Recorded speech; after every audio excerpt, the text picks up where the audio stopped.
ابھی جو مخصوص نشستوں کے اوپر جو ڈیسیژن آئے ہیں اس سے ایک انڈیکیشن مل رہی ہے، اور وہ انڈیکیشن کیا مل رہی ہے کہ مخصوص نشستیں سنی اتحاد تحریک کو دی جا سکتی ہیں۔ ابھی جو پنجاب اسمبلی کی خاص طور کے اوپر جو اناؤنسمنٹ کی گئی ہے اس کے اندر 36 پی ایم ایل این کو خواتین کی نشستیں دی گئی ہیں، پی ایس پارٹی کو 3 دی گئی ہیں، آئی پی پی کو 1، اور جو باقی معاملات ہیں اس میں اگر دیکھا جائے تو تحریک انصاف کو ابھی تک کچھ نہیں دیا گیا، کیونکہ سنی اتحاد تحریک نے جو سنی اتحاد کونسل نے جو اپنی لسٹ دی ہے اس کے اوپر آج ہیئرنگ ہوئی ہے، اس پہ ججمنٹ محفوظ کی گئی ہے، کل اس پہ فیصلہ سنایا جائے گا۔ لیکن جو الیکشن ایکسپرٹ ہیں اور جو لیگل ایکسپرٹ ہیں ان کا یہ کہنا ہے کہ 2018 کے الیکشن میں بلوچستان عوامی پارٹی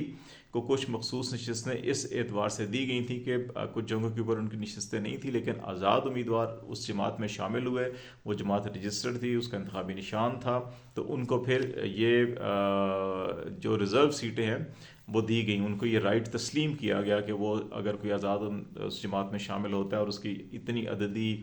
حیثیت ہے کہ اس کو ریزرو سیٹ دی جا سکیں تو وہ دی گئی تھیں، تو اس لیے اس بنیاد کے اوپر دی جا سکتی ہیں۔ لیکن ملک میں جو حالات ہیں ان حالات کے پیش نظر یہ خدشہ موجود ہے کہ الیکشن کمیشن نے اگرچہ ابھی اسی تناسب سے نشستیں تقسیم کی ہیں جس تناسب سے پنجاب کے اندر ابھی پارٹی پوزیشن ہے، اور اتنی نشستیں خالی ہیں جتنی سنی اتحاد کونسل کو یا پاکستان تحریک انصاف کے آزاد امیدواروں کو ملنی چاہیے تھیں، اتنی نشستیں ابھی خالی چھوڑ دی گئی ہیں، وہ اناؤنس نہیں کی گئی۔ تو اس کا مطلب ہے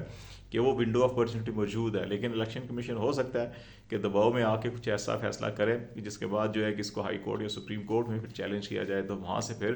ان کے حق میں فیصلہ مل سکتا ہے۔ دوسری طرف تحریک انصاف اپنا انٹر پارٹی الیکشن جو ہے وہ بھی کروا رہے ہیں، مارچ کے فرسٹ ویک میں کروایا جا رہا ہے۔ اس کا بنیادی مقصد یہ ہے کہ سینٹ سے پہلے اپنا یہ الیکشن پروسیس کمپلیٹ کر لیا جائے۔ گور علی خان اور عمر ایوب جو ہے کہ وہ نہیں انہوں نے سنی اتحاد کونسل کا سرٹیفکیٹ پیش کیا تھا، ابھی تک وہ آزاد حیثیت میں ہے، وہ اسی لیے ہے کہ اگر وہاں پہ وہ الیکشن لڑنا چاہیں تو ان کو بیک وقت دو پارٹی میں شامل نہیں ہو سکتے۔ تو لیکن ابھی علی ظفر جو سینٹ کے اندر پی ٹی آئی کی نمائندگی کرتے ہیں، سینیٹر ہیں، ان کو جو ہے کہ چیئرمین بنایا جا رہا ہے تاکہ وہ معاملہ بھی ختم ہو جائے، کہ تاکہ جو گور علی خان یا اس حوالے سے جو بات ہو رہی تھی کہ جی سنی اتحاد کونسل کے ساتھ نتھی کیا جائے، جوڑا جائے، تو وہ بھی معاملہ جو ہے کہ وہ ختم ہوگا، تو وہ اس پہ کینڈیڈیٹ آئیں گے۔ تو یہ سچویشن بڑی انٹرسٹنگ ڈیولپ ہو رہی ہے، اور خیال یہ کیا جا رہا ہے کہ تحریک انصاف اپنی نشستیں حاصل کرنے میں کامیاب ہو جائے گی۔ دوسرا ایک معاملہ کمشنر راولپنڈی کا ایک نیا بیان سامنے آیا جو الیکشن کمیشن میں انہوں نے تحریک دور کے اوپر سبمٹ کیا، اور اس کے اندر سارا کا سارا ملبہ انہوں نے تحریک انصاف پہ ڈالا۔ انہوں نے کہا جی کیونکہ وہ تحریک انصاف کے دور حکومت میں وہ پنجاب کے اندر سرو کرتے رہے اور ایک نام نہیں لیا انہوں نے، اب اس نام نہ لینے کی بنیاد کے اوپر کسی کو بھی اس میں دھر لیا جائے گا جی اچھا جی قومی اداروں کو اور الیکشن پروسیس کو بدنام کرنے کے لیے جو ایک سنگین سازش تیار کی گئی تھی، اور اس میں وعدہ موافقہ لیاقت چٹھا صاحب کو بنا کے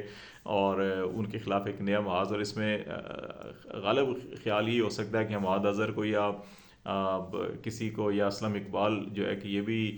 رو پوش تھے، لیکن یہ نکلے جو ہے کے پی سے ہیں، وہ کہہ رہے ہیں کہ نہیں وہ پنجاب کے اندر ہی تھے اور لاہور میں جا کے میں نے وہ اتنا رو پوش تھے کہ 9 مئی کے واقعات کے بعد بھی جو کچھ ہو رہا ہے اس کے بعد بھی لیاقت چٹھا صاحب نے ان سے جا کے لاہور میں ملاقات کی اور اگلی پلاننگ کر رہے ہیں۔ دیکھیں کتنے سمجھدار بیوروکریٹ ہیں یہ۔ تو بیان بنانے والوں نے بھی اس میں 9 مئی کی مذمت بھی ڈال دیتے تو اچھا تھا کہ وہ کہتے جی کہ میں 9 مئی کی مذمت بھی کرتا ہوں اور اپنی ملازمت سے بھی اور تحریک انصاف سے بھی لادلکی کا اعلان کرتا ہوں، تو زیادہ اچھا تھا تاکہ وہ پچھلے 9 مئی کے بعد کی جو روایت ہے وہ برقرار رہتی۔ لیکن یہ بیان جو ہے کہ بذات خود ایک موسیقی خیز بیان دکھائی دیتا ہے، اور اس کے اندر جو ہے کہ وہ پولیٹیکل نیریٹو زیادہ دکھائی دے رہا ہے۔ لیکن جہاں تک دھاندلی کا معاملہ ہے تو اس میں فارم 45 جو ہیں کہ وہ اگر اس صاف شفاف ہے تو فارم 45 جو ہیں کہ پبلک ہونے چاہیے، اور اپنی الیکشن ایکٹ 2017 کا سیکشن 95 کی سب سیکشن 10 ہے جس کے اندر بڑا واضح طور کے اوپر لکھا ہے کہ جب الیکشن ہوں گے ان الیکشن سے 14 دن کے اندر اندر تمام ریزلٹس کو کنسولیڈیٹ کرنے کے بعد election commission of Pakistan form 45، form 46، form 47 یہ فارم جو ہیں یہ اپنی ویب سائٹ کے اوپر شائع کرے گا، پبلکلی اس کو اوپن کیا جائے گا۔ تو اگر یہ دھاندلی کے الزامات سارے جھوٹے ہیں، سازش ہے، یہ بیانیہ غلط ہے، تو وہ پبلک کر دینے چاہیے۔ آج لاسٹ ڈیٹ ہے، پبلک نہیں ہوئے، اگر پبلک نہیں ہوئی تو اس کا مطلب ہے دال